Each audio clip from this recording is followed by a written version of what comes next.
I'm sure you've heard by now that Kim Kardashian and Pete Davidson's relationship has come to an end. And as I watched their love story unfold, blossom, and collapse all in 9 months, I couldn't help but see my past self in that type of relationship. And now thinking about why sex inside of marriage makes a lot more sense, but probably not in the way that you think it. You see, after I became a Christian, I heard a lot of Christians saying that you shouldn't have sex outside of marriage, but what they didn't explain to me was the practical reasons as to why I shouldn't have sex outside of marriage. So, what does all of this have to do with Kim and Pete's breakup? Well, let's talk about it. When Kim and Pete first got together, Kim made it clear that she wasn't looking for a relationship. I wasn't even thinking like, oh my God, I'm gonna be in a relationship with him. Instead of a relationship, she explained that she just wanted to see how good sex with Pete would be. Now, I won't repeat the quote here, but yeah, she just wanted to have sex with him. But after they started hooking up, they discovered that their bond continued to grow, even to the point where Pete got multiple tattoos with Kim's name. Yeah, he has a few tattoos, a few cute ones. He even got her and Kanye's kids' names tattooed on him. He gets her kids' names tattooed on his neck, which he just did. And he even went so far as to getting her name burned and branded into his chest. But this one is it's not, that one, the Kim one isn't a tattoo. It's actually a branding, like a branding. So, at least on the surface, getting tattoos and a branding that would last a lifetime implies that Pete wanted their bond to continue for a lifetime. In an interview, he even talked about how the ultimate goal was for him to have kids and get married. Is the idea of marriage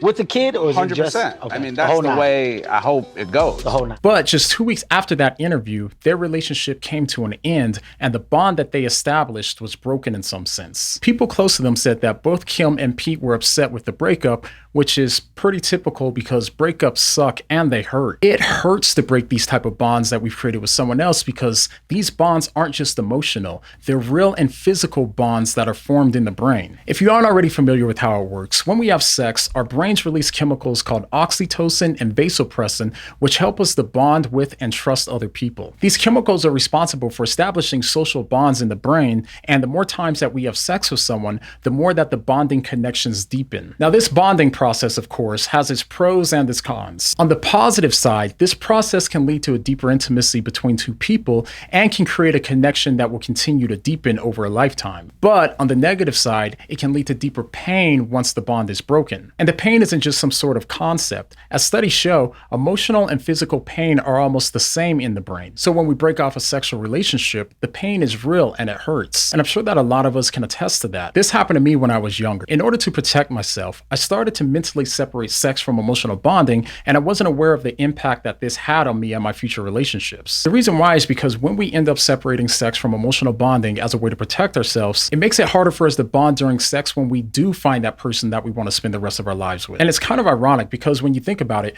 we start off using sex as a way to increase our bond and our trust with someone else, but as we have casual hookups, it makes it harder for us to bond and trust someone else. I guess my point here is that I'm not just sitting here saying this as a person who's always had this view and doesn't understand the dating scene today. I know the pressures to hook up and what it's like to want to deepen a bond with someone that you're feeling, and sex seems like an intuitive way to do it. But now that I've been married for a while and I look back on my life, when I see a situation like Pete and Kim's, I feel for them. Breakups in sexual relationships can be hard, and experiencing some very real pain is often the result. This is one of the reasons why I now understand why Christianity says that we shouldn't have sex outside of marriage. Inside of a marriage, sex consistently reinforces that bond, making it stronger, and that's a good thing if both people are mutually committed to a lifelong marriage. It's the mutual self-giving commitment of ourselves to another person in marriage that helps to drastically decrease how many times we start the bonding and breaking process. In the end, this actually leads to a more happy and fulfilled marriage,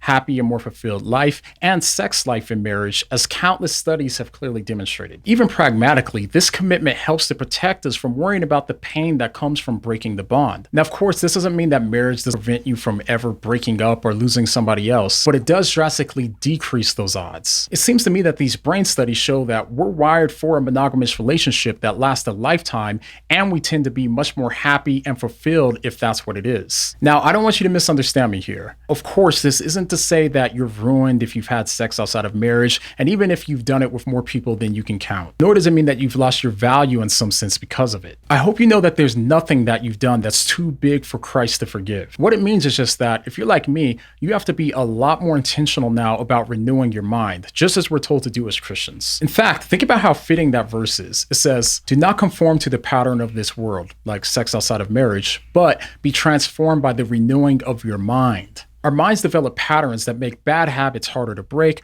or we can choose patterns that promote good habits that can replace the old ones. But this is a process, and that's why we need to continually be transformed by the renewing of our minds. As we begin this process, as the next verse says, then we will be able to test and approve what God's will is, his good, pleasing, and perfect will. His will for us is good and it's perfect. When it comes to the topic of sex, his will is for us to have a more complete and fulfilling sexual experience than we would have otherwise. And that's for us to enjoy sex in the context of a mutually committed and mutually self-giving marriage. So it's in this way that I've come to learn how Christianity instructs us to have sex inside of a marriage, because that's something that's actually good for us, and it helps us to better get what we deeply want and desire. But Will Smith doesn't agree with me on this. According to Will Smith, the deepest form of love is allowing other people to have sex with your spouse. Now, to hear my thoughts on why I passionately disagree with him on this, go ahead and click here. But the next time that you find yourself wondering why it's better for us to have sex inside of marriage rather than outside of marriage, what are you gonna say? What do you mean?